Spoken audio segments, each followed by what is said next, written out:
Pour respecter la règle de l'octet, nous avons vu que certains atomes doivent gagner ou doivent perdre des électrons pour obtenir la configuration électronique du gaz noble le plus proche dans le tableau des éléments. Alors on va tout de suite prendre un cas concret. On va utiliser cette fois-ci le sodium et nous allons utiliser le fluor. Alors, le sodium, le 11e élément, donc si on écrit sa configuration électronique, ça sera K2L8. Le gaz noble qui est le plus proche dans le tableau des éléments, c'est le néon. Donc le néon est situé juste avant le sodium. Pardon, là pour le sodium, j'ai oublié d'écrire le dernier électron. Voilà. Donc le néon a pour configuration électronique K2L8. Pour respecter la règle de l'octet et donc devenir aussi stable que le néon, le sodium doit donc perdre un électron et c'est l'électron qui est situé ici sur la couche M. Alors comment est-ce qu'il va faire pour perdre cet électron? Eh bien, il va tout simplement le perdre de cette manière.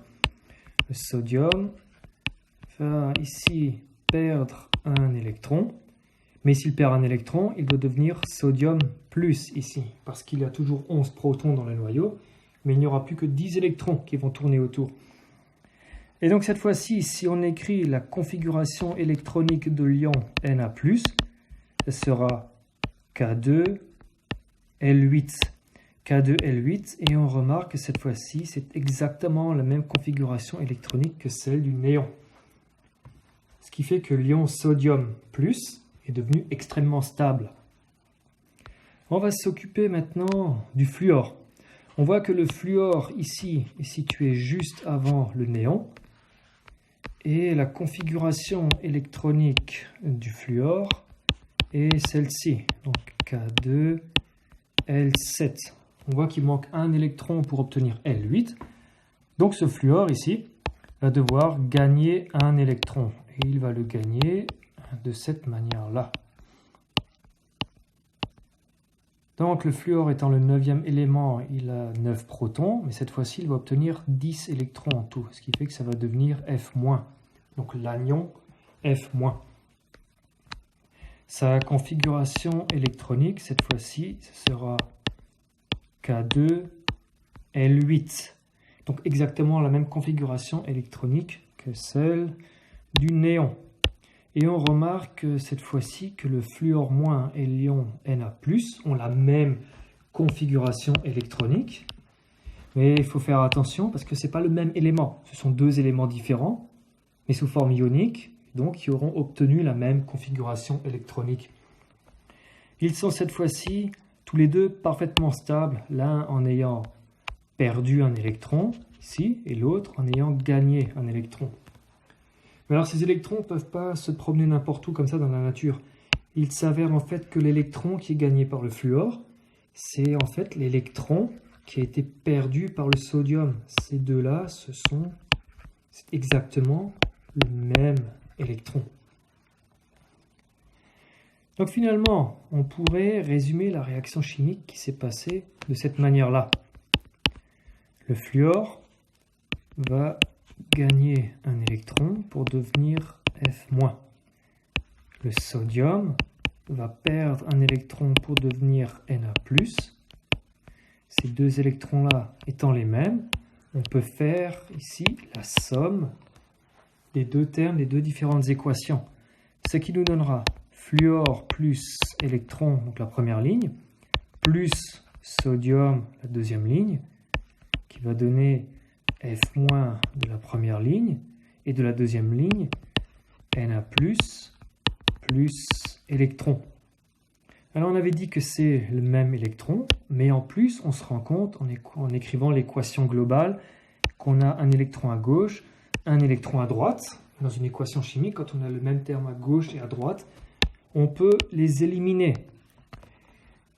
Ce qui fait que une équation possible de la réaction entre le fluor et le sodium serait celle-ci. Alors je dis une équation possible parce que ce n'est pas exactement l'équation réelle. On verra un petit peu plus tard pourquoi. Donc, lui est devenu très stable. Le sodium plus est aussi très stable. Et donc, cette fois-ci, on a fait une réaction chimique. Mais maintenant, il faudrait pouvoir nommer le type de liaison qui se passe entre ces deux espèces. On voit qu'il y a eu un échange d'électrons, donc une liaison a été formée, et on a obtenu des ions. Ce qui fait qu'à la fin, nous avons obtenu ici une liaison qu'on va nommer ionique. Donc on reconnaît dans ionique le terme ion, parce qu'on a formé des ions ici. Donc entre F- et Na+, ce sera ce qu'on appelle une liaison ionique. Alors, ce qui est remarquable maintenant, c'est que si on prend le tableau des éléments, nous voyons ici tous les éléments qui sont dans la partie globalement à gauche sont ce qu'on appelle les métaux. Ceux qui sont dans la partie globalement à droite plus l'hydrogène tout en haut à gauche sont ce qu'on appelle les non-métaux. Et il y a une petite bande diagonale ici avec le bore, le silicium, germanium, arsenic, antimoine, tellure. Ceux-là, ce sont ce qu'on appelle des semi-métaux. On ne va pas trop s'en occuper pour le moment. Donc, entre les non-métaux et les métaux, ce sera toujours une liaison ionique qui va se former. Donc, c'est pour les métaux plus non-métaux. Parce que si on prend les métaux entre eux ou les non-métaux entre eux, ça fera des liaisons différentes et on va s'en occuper un petit peu plus tard. Bien, si on prend un autre exemple maintenant, on va revenir au tableau des éléments.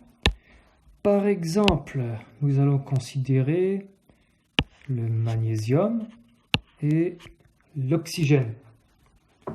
Donc le magnésium ici est situé dans la deuxième colonne du tableau périodique, ce qui veut dire que sur sa dernière couche, il y aura 2 électrons. L'oxygène possède 6 électrons sur sa dernière couche, et pour le magnésium comme pour l'oxygène, le gaz noble le plus proche est aussi le néon.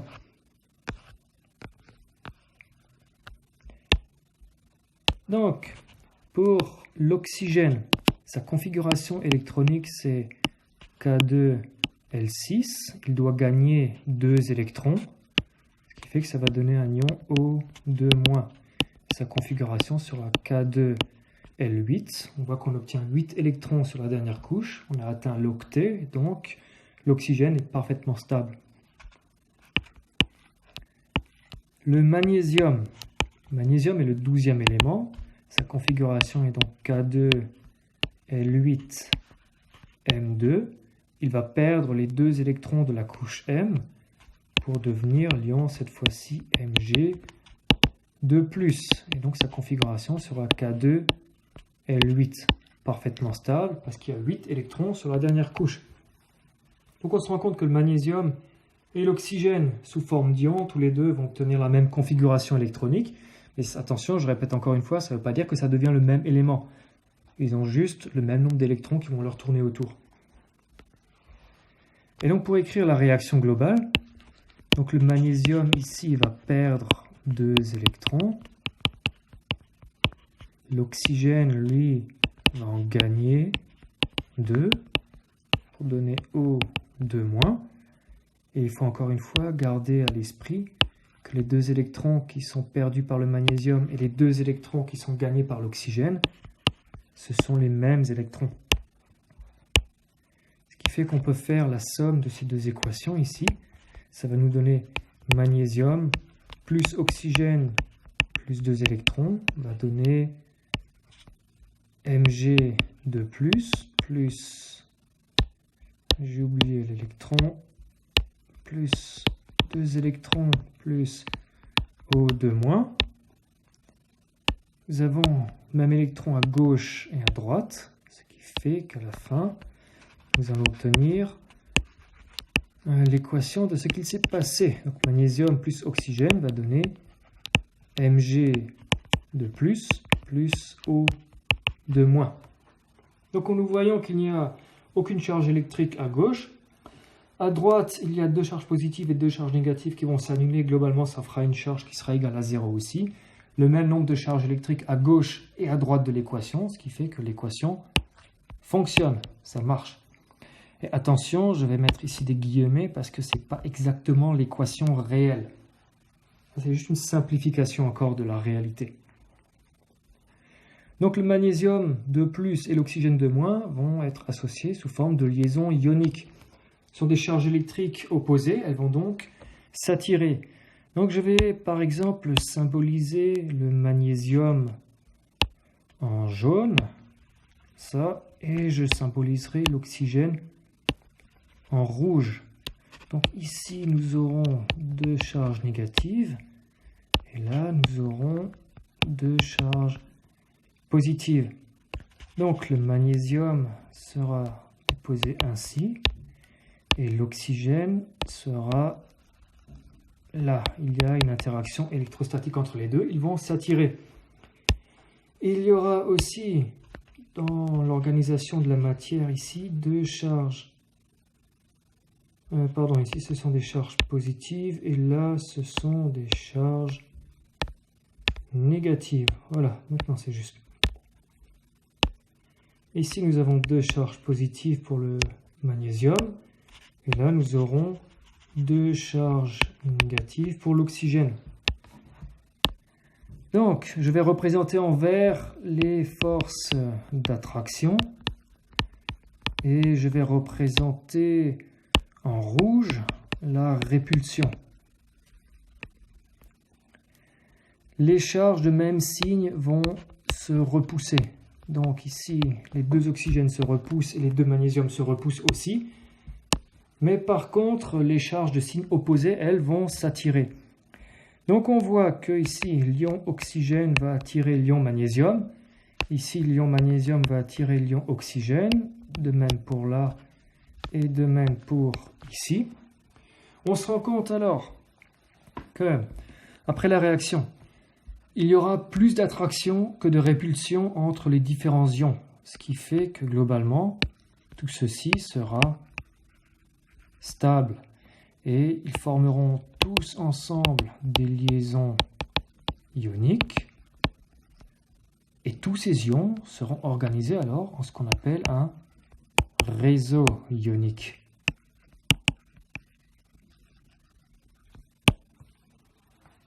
Donc toute la structure où tous les ions seront organisés ensemble va s'appeler le réseau ionique. Et l'interaction entre les deux ions sera appelée une liaison.